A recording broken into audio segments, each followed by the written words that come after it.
ಆಗೋದನ್ನ ಬಳಸ್ಕೊಳ್ಳಿ. ಈ ವರ್ತಮಾನ ಕಾಲವನ್ನ ಇನ್ನೂ ಇದೆ, ಅದು ಬಳಸ್ಕೊಳ್ಳೋದು ನಿಮ್ ಕೈನಲ್ಲಿದೆ. ಬಂಧನ ಮುಕ್ತಿ, ಬಂಧನ ಮುಕ್ತಿ ಎರಡು ನಿಮ್ ಕೈನಲ್ಲಿದೆ. ನೀವು ಯಾವ ಮಾರ್ಗ ಅನುಸರಿಸ್ತೀರೋ ಅದು ನಿಮ್ಗೆ. ಬಂಧನದ ಮಾರ್ಗ ಅನುಸರಣೆ ಮಾಡಿದ್ರೆ ಬಂಧನದ ಮಾರ್ಗ, ಮುಕ್ತಿ ಮಾರ್ಗ ಅನುಸರಣೆ ಮಾಡಿದ್ರೆ ಮುಕ್ತಿ ಮಾರ್ಗ. ಮುಕ್ತಿ ಮಾರ್ಗ ವಿವರಣೆ ಕೊಡೋದಲ್ಲಿ ಇಂಥ ಒಂದು ಸತ್ಸಂಗದಲ್ಲಿ ಮುಕ್ತಿ ಮಾರ್ಗ. ಬಂಧನ ಬಿಡಿ ಎಲ್ಲ ಕಡೆನೂ ಕೊಡುತ್ತೆ, ಆಚೆ ಹೋಗ್ತಾನೆ ಎಲ್ಲ ಬಂಧನದ ಮಾರ್ಗನೇ. ಅಲ್ಲಿ ಮುಕ್ತಿ ಮಾರ್ಗ ಇಲ್ಲವೇ ಇಲ್ಲ. ಬಂಧನದಿಂದ ಬಿಡುಗಡೆ ಆಗ್ಬೇಕಾದ್ರೆ ವಾಸನಾ ಕ್ಷಯ ಆಗ್ಬೇಕು, ವಾಸನೆಗಳನ್ನ ಬಿಡಬೇಕು. ಕ್ಷಯ ಅಂದ್ರೆ ಬಿಡೋದು, ಆಗ ಜೀವನ್ ಮುಕ್ತಿ. ಹೀಗೆ ಮರಣ ಸತ್ತೋದ್ಮೇಲೆಲ್ಲ ವಿದೇಹ ಮುಕ್ತಿ ಅಂತಾರೆ. ಜೀವ ಇರುವಾಗಲೇ ಆ ಒಂದು ಸುಖನ ಅನುಭವಿಸ್ಬೋದು. ಈ ಒಂದು ಪ್ರಮಾಣಿತವಾದ ವಿಚಾರವನ್ನ ಸದ್ಗುರು ಕಬೀರ್ ಸಾಹೇಬ್ ಹೇಳಿದ್ರು. ಕಲ್ಪನೆ ವಿಚಾರನ ಅವರೆಲ್ಲೂ ತೋರಿಸಿಲ್ಲ. ಯಾವುದೋ ಒಂದು ಶಕ್ತಿನ, ಯಾವುದೋ ಒಂದು ಬ್ರಹ್ಮನ ಕುರಿತು ತಪಸ್ ಮಾಡಿ ಹಿಂಗೆ. ಅಲ್ಲಿ ನೀವು ಸ್ವತಃ ಅನುಭವಿಸಿ ತಿಳ್ಕೊಳ್ಳಿ ಜೀವನ್ ಮುಕ್ತಿ ವಿಚಾರ. ವಿದೇಹ ಮುಕ್ತಿ, ಜೀವನ್ ಮುಕ್ತಿ ನೀವು ಸಾಧನೆ ಮಾಡ್ತಾ ಇದ್ರೆ ಅದು ವಿದೇಹ ಮುಕ್ತಿ, ಅದಾಗೆ ಆಗುತ್ತೆ. ಪ್ರಪಂಚ ಎಲ್ಲ ಎಲ್ಲಿ ಬಿದ್ದಿದೆ? ಎಲ್ಲ ಪಂಚ ವಿಷಯಗಳಲ್ಲಿ ಬಿದ್ದಿದೆ, ಬಂಧನದಲ್ಲಿ. ರಾತ್ರಿ ಆಗಲೂ ಅದೇ. ಎಲ್ಲಾ ಜನರು ಕಾಲದ ಬಲೆಯಲ್ಲಿ ಸಿಕ್ಕಾಕೊಂಡ್ಬಿಟ್ಟಿದ್ದಾರೆ. ಮನುಷ್ಯ ಇದರಿಂದ ಬಿಡುಗಡೆ ಆಗ್ಬೇಕಾದ್ರೆ ಕಲ್ಯಾಣ ಮಾರ್ಗವನ್ನ ಅನುಸರಣೆ ಮಾಡಬೇಕು. ಕಾಶಿ ಸಾಹೇಬ್ರ ವಿಚಾರಗಳು ಅವರಿಂದಾನೇ ಬಂದಿದ್ದು ಪಂಚ ವಿಷಯಗಳು. ಎಲ್ಲರೂ ಸಹ ಎಲ್ಲಿದ್ದಾರೆ? ಎಲ್ಲ ಪಂಚ ವಿಷಯಗಳಲ್ಲಿ ಬಿದ್ದಾರೆ. ಶಬ್ದ, ಸ್ಪರ್ಶ, ರೂಪ, ರಸ, ಗಂಧ ಇವುಗಳಲ್ಲಿ ಬಿದ್ದು ಹೋಗ್ತಾ ಇದ್ದಾರೆ. ಸದ್ಗುರು ಕಬೀರ್ ಸಾಹೇಬ್ರು ಬಂದಿ ಚೋಳ್ ಅಂತ ಒಂದು ಮಾತು ಹೇಳಿದ್ರು, ನನ್ನನ್ನ ಬಂಧನದಿಂದ ಬಿಡುಗಡೆ ಮಾಡು. ಅದು ಬಂದಿ ಚೋಳು.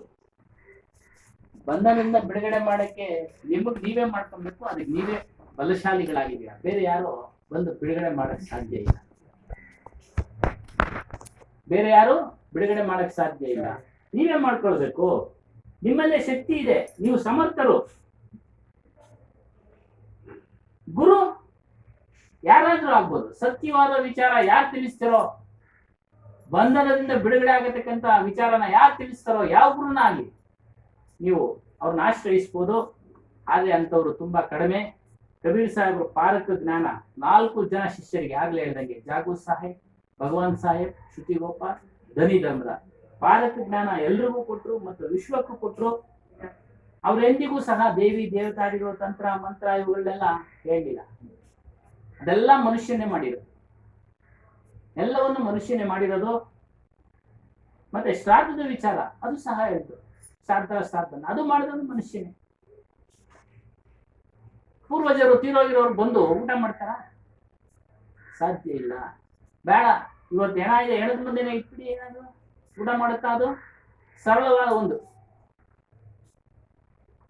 ಸತ್ತೋಗಿದ್ದಾರೆ ಒಬ್ಬ ವ್ಯಕ್ತಿ, ಅವನ ಮುಂದೆ ಇವತ್ತಿಡೀ ಊಟ, ನೆನ್ನೆ ಸತ್ತಿದ್ದಾನೆ, ಇನ್ನ ಇದೆ, ಇನ್ನು ದಫನ್ ಮಾಡಿಲ್ಲ, ಮಾಡುತ್ತಾ?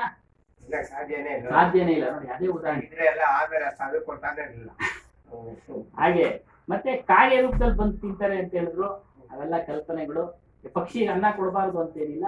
ಇಡೀ ಮತ್ತೆ ಕಲ್ಪನೆಯಿಂದ ದೂರ ಇರಿ ಅಷ್ಟೇ. ಸಾಹೇಬ್ಜಿ, तो लोगों ने भोजन किसको देना शुरू किया? कौवे को। अब विचार कीजिए, कोई भी भाई सत्संगी रहा हो या समाज सेवी रहा हो, समाज में अच्छा काम किया हो, वो मरने के बाद में वो कौवे खाने में क्यों जाएगा? कौवा एक तो पहली बात तो तन का काला, दूसरी बात वो मन का काला, और तीसरे उसके बोली किसी को अच्छी लगती है? कौवा की और कोयल की बोली बहुत फर्क है। काले दोनों है मगर बोली में फर्क। कौवा जिस जगह बोलता है उस जगह लोग पत्थर उठा लेते हैं। अब कोयल जहाँ बोलती है वहाँ लोग बोलते कि ये बैठी रहे। तो कौवा तन का भी काला, मन का भी काला, और उसका आहार विहार दोनों गंदा। कौवा का भोजन गंदा। तो अभी मरने के बाद में उस कौवे को, मांसाहारी कौवे को, शाकाहारी मांसाहारी वो दोनों है, कहीं भी चूहा देखे तो टूट पड़ेगा। तो ऐसे प्राणी को हम भोजन देंगे, माँ बाप को पानी नहीं देंगे, मगर कौवे को श्राद्ध के टाइम में भोजन देंगे, गिलास में पानी देंगे, तो छत पे रखेंगे। तो ऐसे ये परंपरा हमारी कब से चली आ रही है? से आ रहा है। सदियों पुरानी परंपरा है। आज उसी परंपरा को आज हम पढ़े लिखे समझदार हैं, संविधान को मानने जानने वाले, आज भी हम उनके नाम से, बाप दादाओं के नाम से आज के दिनों में हम पंडित को बुलाते हैं। घर में वो टीम टाम करते हैं, पूजा पाठ करते हैं और उनके नाम से सीधा सामान देते, रुपया पैसा देते, वो लेके जाते। वो हमारे घर से सीधा सामान लेके जाते हैं, उनके बच्चे तो अमेरिका में पढ़ते हैं और अपने बच्चे कहाँ पढ़ते हैं? अमेरिका में पढ़ता है। अपने बच्चे यहाँ प्राइमरी में, यहाँ अमेरिका में पढ़ता गवर्नमेंट शाला, गवर्नमेंट में पढ़ते हैं, फीस तक नहीं दे पाते।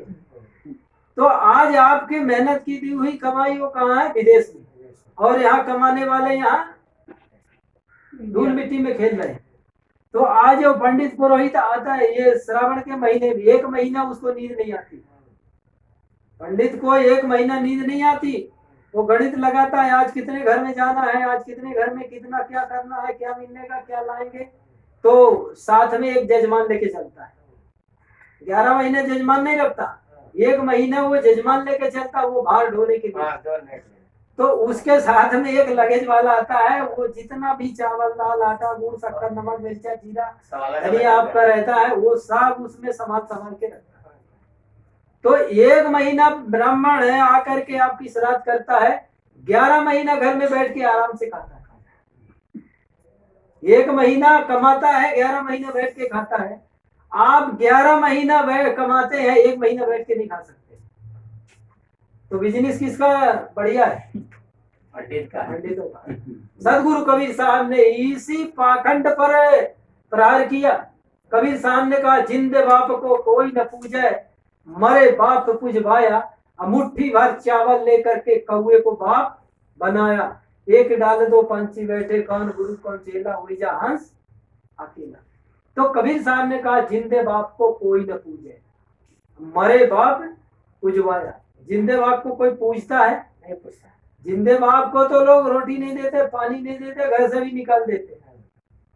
माँ बाप का बनाया हुआ घर परिवार पूरा 4 मंजिला, माँ बाप को लोग घर रोटी भी नहीं देते, घर से भी निकाल देते। सब बहुएं आके कब्जा कर लेती। तो आज जिंदे माँ बाप को कोई नहीं पूछता, जिंदे गुरु को कोई नहीं पूछता। आज जो दुनिया में चले गए, उन गुरुओं की आज मूर्ति, उन गुरुओं की आज आरती, उन्हीं की पूजा से इनका पूरा परिवार चलता है। आज जितने लोगों ने मंदिर बनाया, किसका आधार लिया है? आज कबीर पंथ में कबीर पंथी लोग किसका आधार लेके चल रहे? सदगुरु कबीर साहब की मूर्ति रख करके और मूर्ति की आरती करते। अब मूर्ति के आड़ में लोग उसमें आकर के फंसते हैं। तो आज हम ज्ञान कबीर साहब का अगर सच्चा ज्ञान पाए हैं, तो मूर्ति आपके इर्द गिर्द, आपके घर में आसपास आपके माता हैं, पिता हैं, बड़े बूढ़े बुजुर्ग हैं और भी हैं, आप उनकी आप सेवा कीजिए, आपकी पूजा यूं ही हो जाएगी। पूजा करने की जरूरत ही नहीं। किसी की पूजा करने की कोई जरूरत नहीं है। कोई अगरबत्ती, जो पिताजी गुजर गए, उनको अगरबत्ती जलाने की जरूरत नहीं है। उनके सामने दिया जला के रखने की जरूरत नहीं है।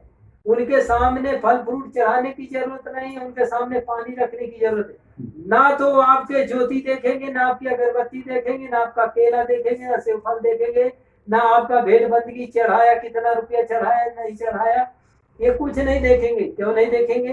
क्योंकि उनके आंख कान काम नहीं करते। क्यों? क्योंकि उनके अंदर में जान नहीं है। ये बेजान मूर्तियां आपका कुछ नहीं कर सकती। जो हमारे दादा दादी 50 वर्ष हो गए, वो चले गए दुनिया से, वो अब आप खाने को नहीं आएंगे। तो कहते हैं वो किसी और रूप में आ जाते, कौए के रूप में। कौआ और पता नहीं कौन से खाने में ऐसा काम किया कि वो कौआ खाने में गया। नीच कर्म करके मनुष्य जीवन में आकर के नीच कर्म किया, पाप कर्म किया, किसी की गर्दन काटा, किसी का कुछ किया, वो खाने में जा गया, नीच खाने में गया। नीच कर्म करके नीच खाने में गया। अच्छे कर्म करने वाले अच्छी जगह जाएंगे, गलत काम करने वाले गलत जगह जाएंगे। सदगुरु कबीर साहब का यह अकाट्य सिद्धांत है। कबीर कमाई अपनी, निष्फल कभी न जाए। बोए पेड़ बबूल का, आम कहाँ से खाए। जो बबूल का पेड़ बोएगा तो आम कहाँ से मिलेगा, और जो आम का पेड़ बोएगा तो बबूल कहाँ से मिलेगा। जो पुण्य करेगा उसको सुख मिलेगा, जो पाप करेगा उसको दुख मिलेगा। ये पाप और पुण्य, स्वर्ग और नरक, ये सब यही है, यही मिलेगा। आप माँ बाप की सेवा करेंगे, आपको सुख मिलेगा। मरने के बाद में रोने की कोई जरूरत नहीं। आज लोग आंसू बहाते हैं मरने के बाद। मरने के बाद क्यों रोते हैं आप? भाई रोना था तो जीते जी रो लेते, जीते जी उनकी सेवा कर लेते तो रोने की जरूरत ही नहीं पड़ती। तो आज लोग रोते किसके लिए है? उसके धन के लिए रोते हैं, ना कि उसके लिए रोते हैं। अगर कहीं धोखा ना धाड़ी वो जिंदा होके उठ के बैठ गया, उठ के बैठ गए तो लोग बोलेंगे यार ये क्या हो गया है, ये तो गजब हो गया। कहते हैं कि एक बुढ़िया माता थी, और बुढ़िया माता का शरीर छूट गया। छूटा तो नहीं था, कहीं आत्मा थी, कोमा जैसे स्थिति में बुढ़िया माता चली गई। अब जिसकी वो बुढ़िया थी, तो उसने क्या किया कि अब तो चली गई बुढ़िया, बुलाए मोहल्ले के, आए 10-25 लोग आए, सब सामने आए और बोले भाई अब जल्दी करो, जल्दी करो। मरने के बाद में कोई भी आदमी उसको 1 मिनट नहीं रखता। साहब कहते हैं कि जो कोई आवे बेग चलावे पल एक रह न पाई, ये पल भी उसको रहने नहीं देते। जो भी आता है वही कहता भाई जल्दी करो, भाई जल्दी करो, बच्चे डर जाएंगे, जल्दी करो। अब वो उसका घर है, अब इसको रहने दो, तो 1-2 घंटे तो मरने के बाद भी तो रहने दो, 1 मिनट भी नहीं रहने दो।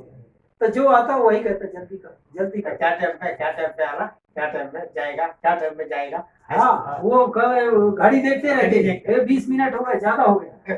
तो ऐसा वो बुढ़िया जब का शरीर जब छूट गया, उसकी एक ठठरी बांधी, बांस की बांधते, तो बांस की बांध करके और तीसरी मंजिल से चले। अब सब बोलने लगे कि राम नाम सत्य है।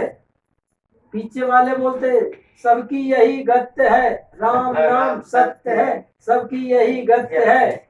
तो चले, उतर रहे थे, तो जैसे अभी नीचे के उसमें आए, नीचे में पिल्लर था, खम्भा जिसको बोलते हैं। तो हुआ क्या कि वो खम्भे में, जल्दी में वो खम्भे से टकरा गई, वो अर्थी खम्भे से टकराई। तो बुढ़िया का पता नहीं, वो बुढ़िया उठ के बैठ गई। अरे मेरे को कहाँ ले जा रहे हो?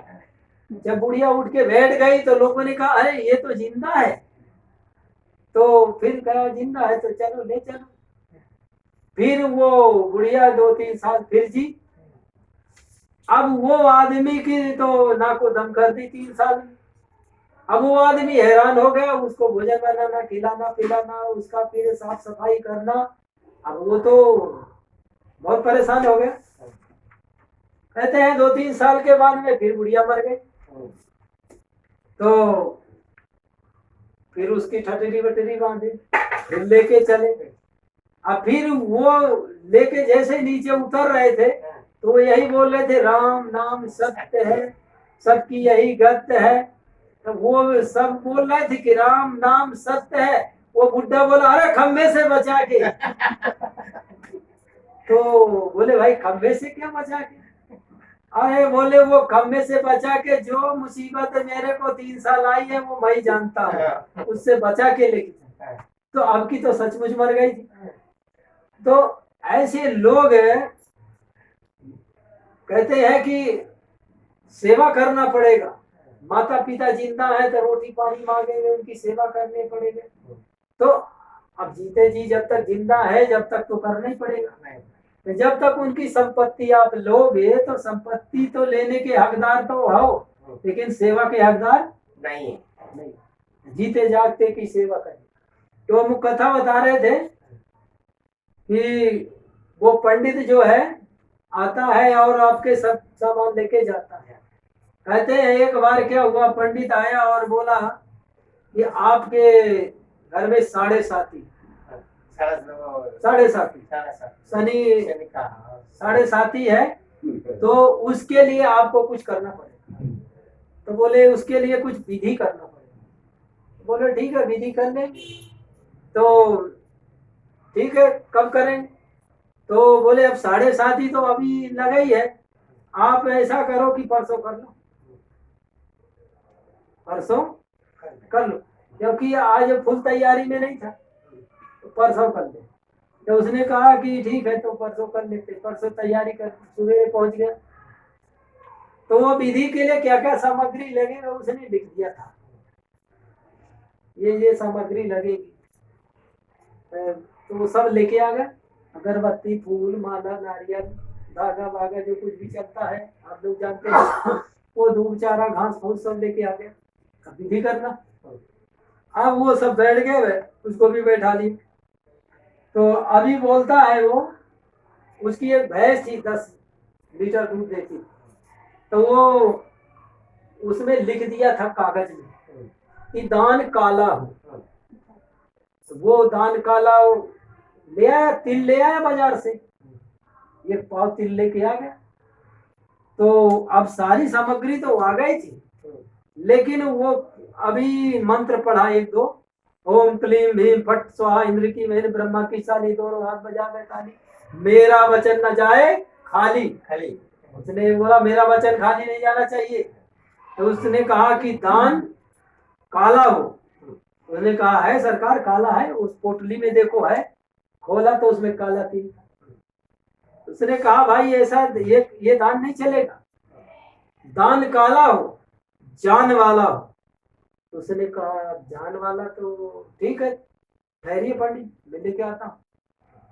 गया, अब पीछे से एक पकड़ के लाया कुत्ते का बच्चा, बोले दान काला है और जान वाला है। उसने सोचा कि बात तो अभी भी नहीं बनी, तो फिर कहता भाई इससे बात नहीं बनेगी। बोले दान काला हो, जान वाला हो, 4 पैर वाला हो और दूध वाला हो। आ गया रास्ते में। तो अब दूध वाला है, तो उसने क्या किया, वो कुतिया तो वो बच्चा तो था ही, अब वो कुतिया को पकड़ के लेके आया, उसकी पालतू कुतिया थी, तो पकड़ के लेके आ गया कुतिया को सामने। कहा पंडित जी दान काला है, जान वाला है और दूध वाला है। पंडित ने सोचा कि बात तो अभी समझानी नहीं। तो उसने कहा जजमान देखो अभी बात नहीं बनी, दान काला हो, जान वाला हो, 4 पैर वाला हो, दूध वाला हो और 10 लीटर वाला हो। अब वो खुल के ही कह दिया, अब 10 लीटर वाला हो तो 10 लीटर तो कौन देती है, कुतिया तो देगी नहीं 10 लीटर, वो भैंस ही देगी, वो मुर्रा भैंस बढ़िया हरियाणा वाली। अब वो भैंस तो कर दिया पूजा में, पकड़ के लाया, बोले बोलो मारा। अब उन्होंने सब बोला अब बात बन गई, जो कुछ पूजा पाठ का जो सामान वामान जो था सब एक झोले में भरा, और वो भैंस को जो चढ़ाई दिया था, अब तो भैंस तो किसकी हो गई, ब्राह्मण की हो गई, पंडित की हो गई। अब पंडित पकड़ा और लेके चला गया और अपने घर में ले गया। अब घर में भैंस 10 लीटर दूध जो दे, सुबह 10 लीटर, शाम 20 लीटर दूध, बहुत दूध होता है। अब उसके बच्चे खाए पिए मौज से, बढ़िया ठाट बाट से रहे, दूध खाए, दही खाए, लस्सी खाए, छाछ खाए, सब खाए, हरे उसका घर तो मैं रहने लगा। अब होता क्या है कि इधर जजमान के यहाँ अब भैंस तो चली गई, अब भैंस नहीं है तो जजमान के बच्चे अब पानी पी के रहते, अब काली चाय पीते, दूध तो है नहीं, तो वैसे चाय गरम करके अदरक वदरक डाल करके पीते, काम चलाओ। अब बच्चे देखे अभी 4 महीना में तो बच्चे तब ऐसे ही अस्त व्यस्त, पूरा घर ही अस्त व्यस्त हो गया, बहू बेटियों का भी मन न लगे, खाली चाय कब तक पिए, और इतनी आमदनी नहीं कि दूध खरीद के रोज पिए। अब ऐसे ही करते करते वो चल रहा था उसका काम। कहते हैं एक महात्मा पहुंच गए, पारखी महात्मा पहुंच गए। पारखी महात्मा जब वहां पहुंचे तो उन्होंने देखा कि ये घर में तो पहले बड़ी साफ सफाई रहती थी, बात क्या है, तो कोई सामने नहीं आता, सब साइड कट मार के निकल जाते हैं, क्या बात। तो बुलाया एक बहू को, बोले बात क्या है, कोई तकलीफ उकलीफ है क्या। तो बोले नहीं कोई तकलीफ नहीं, सब ठीक चल रहा है। तो महात्मा को तो पता चल जाता है कि वाणी से पहचानिए साहु चोर का घाट, अंतर घट की करनी निगरे मुख की बाट। तब बहू के बोलने से ही पता चल गया कि कुछ मुसीबत है। अब घर के मुखिया को बुलाया महात्मा जी ने, बोले बात क्या है? तो वो जो जो बात थी सब बात उन्हें बता दी। तो अब गुरु तो गुरु ही होते हैं। तो गुरु ने कहा कि चलो कोई बात नहीं, आपकी भैंस आ जाएगी। तो बोले वो तो मैंने पंडित को पूजा में विधि में दे दिया है। तो बोले कोई बात नहीं, विधि में दिया है तो वो विधि में आ भी जाएगी। तो गुरु ने कहा कि ऐसा करना कि कल आप सुबह सुबह सूर्योदय के पहले आप एक गट्ठा लकड़ी लेके आना। बोले ठीक है। माचिस लेके आना, कैरोसिन लेके आना। बोले ठीक है। अब बोले एक रॉड ले आना लंबा सा, 4 फीट का। बोले ठीक है। और एक लाल कपड़ा ले आना, लाल कपड़ा लाना। अब वो सब सामग्री लाया और गुरुजी ने क्या किया कि उसमें सब चीज रख दिया और लाल कपड़े से बांध दिया और बोले कि अब ऐसा करो, इसको ले जाना तो उसके घर के दरवाजा के सामने एक चूल्हा बनाना और चूल्हे में ये सारी लकड़ी जला देना। और जब उसमें कोयला बन जाए बढ़िया लाल, तो ये जो आपका 4 फीट का ये जो रॉड है सब बना, उसको उसमें गर्म करना और लाल हो जाए बढ़िया लाल। तो सूर्योदय के पहले वो उठता है, 5:30-6 बजे वो उठता है। तो जैसे वो उठेगा आप उसको आवाज मत देना, कुछ मत करना, छेड़छाड़ मत करना, आप वहीं खड़े रहना। जैसे ही दरवाजा खोले वैसे ही आप उसके सामने हो जाना बस। और ये बोल देना कि मेरे पिताजी आज सपने में आए थे और मेरे पिताजी को बहुत तकलीफ है, वो उनके गले की जो पीड़ा है बहुत, वो पीड़ित है, परेशान है। बस इतना बोलना। और वो गरम राड जो है तो बोल देना हमारे पिताजी जब तकलीफ होती थी तो सेकाई करते थे, गला सेकते थे, तो वो गले की जो पीड़ा थी वो मिट जाती थी। तो बोले आज मेरे पिताजी सपने में आए और बोले कि मेरे को बहुत तकलीफ है, आज मेरे थोड़ा सा सेकाई कर दो। तो मेरे पिताजी के सपने में आए थे और गए थे, तो आज आप ऐसा करो, अब आप इस तख्त में लेट जाओ। पंडित ने सोचा इसको कोई गुरु का गुरु मिल गया लगता है, अब तो बात बिगड़ जाएगी। ये गरम लोहा अगर गले में रखा तो मैं तो मर ही जाऊंगा। तो उसने कहा जरा ठहरो, रुको अभी रुको। तो फिर अंदर गया, पंडिताइन को बोला देख ऐसे ऐसे हाल है, और अगर वो हमारे गले में वो सेकाई कर दिया तो मेरा पूरा गला जल जाएगा, मैं तो मर ही जाऊंगा। तो पंडिताइन ने कहा तो फिर आप उसकी भैंस लाए हो तो मरना तो पड़ेगा ही, या तो भैंस दे दो या तो फिर जान ले लो, या जान दे दो। तो फिर कहते पंडिताइन ने कहा, और उसने भी फिर कहा कि आप तो चलिए जजमान जी, हम आपकी भैंस लेके आते हैं। फिर वो जजमान गया, पीछे पीछे वो भैंस लेके गया, उसके खूंटी में बांध दिया। तो गुरु जी ने फिर उसको विद्या बताया, वो विद्या गुरु विद्या उसके काम आई। तो आज ऐसे भी लोग, पंडित लोग ऐसे भी ठग विद्या में लोगों को फंसाते हैं। तो संसार में कई तरह की भी ठग विद्या है फंसाने के लिए। देवी है, देवता है, भूत है, भैरव है, भवानी है, ये सब अंधविश्वास। ये है वाणी जाल। वाणी जाल में दुनिया फंसी है और खानी जाल में भी फंसी है। तो संसार के ये 2 जाल है, 2 जाल को सदगुरु कबीर साहब ने काटा, इसलिए सदगुरु कबीर साहब बंदी छोड़ कर। बोलो सदगुरुदेव की जय। ಕೊನೆಯದಾಗಿ ಹೇಳಿದ್ರು, ತಂದೆ ತಾಯಿಗಳನ್ನ ಕಾರ್ಯ ಮಾಡ್ಬಿಟ್ಟಿದ್ದಾರೆ ಸತ್ತೋದ್ಮೇಲೆ. ಅವ್ರ ಹೆಸರಿನಲ್ಲಿ ಶ್ರಾದ್ದ, ಪೂಜೆ, ಪುನಸ್ಕಾರ ಎಲ್ಲ ಮಾಡೋದು. ಕಾರ್ಯನ ಯಾರಾದ್ರೂ ಇಷ್ಟಪಡ್ತಾರ? ಯಾರು ಇಷ್ಟಪಡಲ್ಲ. ಕೂಗಿದ್ರೆ ಕಲ್ ತಗೊಂಡು ಹೊಡಿದೆ, ಅದು ಏನೋ ಬಂದು ಕುಂತಿದೆ ಅಂತೇಳಿ ಬೈತಾರೆ. ಆದ್ರೆ ಕೋಗಿಲೆ ಅದು ಕೂಗಿದ್ರೆ ಚೆನ್ನಾಗಿ ಆಡ್ತಾ ಇದೆ, ಸಿಂಪಾಗಿದೆ, ಇಲ್ಲಿ ಬಿಡು ಅಂತ. ಈ ಒಂದು ಪರಂಪರೆ ಅನಾದಿ ಕಾಲದಿಂದ ಇದೆ, ಈಗಲೂ ಸಹ ಮಾಡ್ತಾ ಇದ್ದಾರೆ. ಒಂದು ಪಂಡಿತನ ಕತೆ ಹೇಳಿದ್ರು, ಪಂಡಿತರು ಒಂದು ವರ್ಷದ್ದು ಊಟನ ಒಂದು ತಿಂಗಳಲ್ಲಿ ಎಲ್ಲಾರ ಮನೆಗಳಿಂದ ಸಂಪಾದನೆ ಮಾಡಿರ್ತಾನೆ. ಅವ್ರ ಮಕ್ಕಳೆಲ್ಲ ಅಮೆರಿಕದಲ್ಲಿ ಓದ್ತಾರೆ, ಹೊರದೇಶದಲ್ಲಿ ಓದ್ತಾರೆ. ಈ ಶ್ರಾದ್ದ ಅದು ಇದು ಮಾಡಿಸ್ತವ್ರ ಮಕ್ಕಳೆಲ್ಲ ಬೆಂಗಳೂರಿನಲ್ಲಿ ಇಲ್ವಾ ಸ್ಥಳೀಯ ಸ್ಕೂಲ್ನಲ್ಲಿ ಓದೋಕ್ಕಾಗಿ ಆಗೋದಿಲ್ಲ. ಈ ರೀತಿ ಅವರು ಲೆಕ್ಕಾಚಾರ ಹಾಕಿ ಎಲ್ಲ ಸಂಪಾದನೆ ಮಾಡ್ತಾರೆ.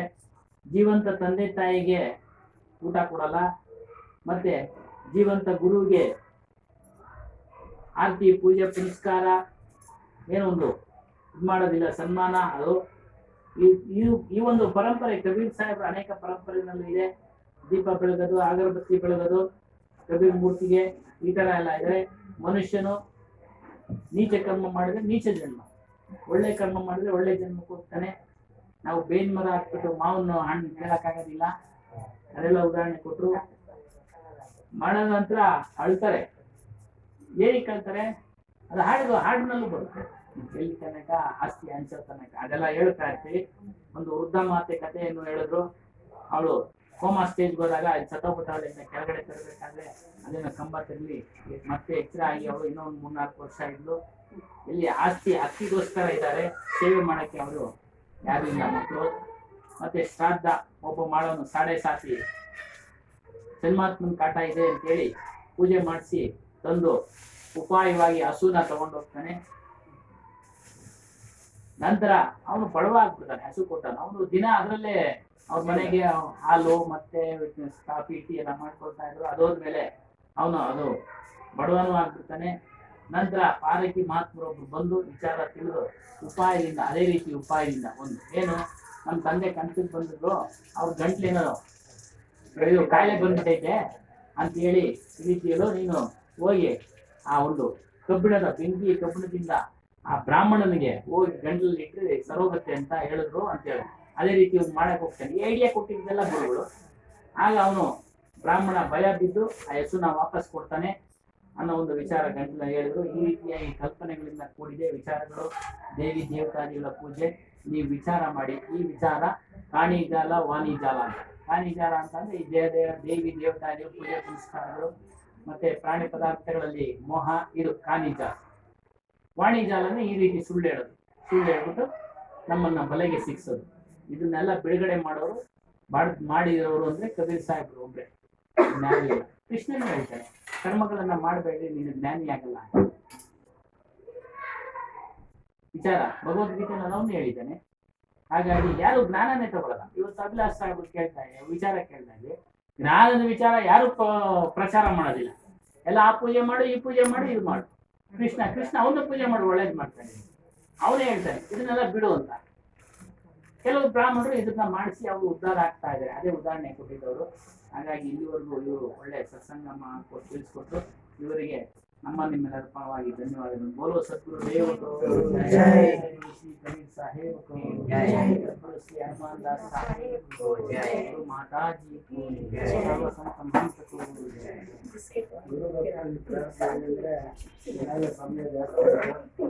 ಸಮಯದಲ್ಲಿ ಪ್ರಶ್ನೆ ಉತ್ತರ ಮಾಡ್ಬೋದಾಯ್ತು. ಗುರುಗಳ ಹತ್ರ ನೀವು ಅನುಮಾನವನ್ನು ಕೇಳಿ ತಿಳ್ಕೋಬೋದಾಯ್ತು, ಸಾಧ್ಯವಾಗಿದೆ.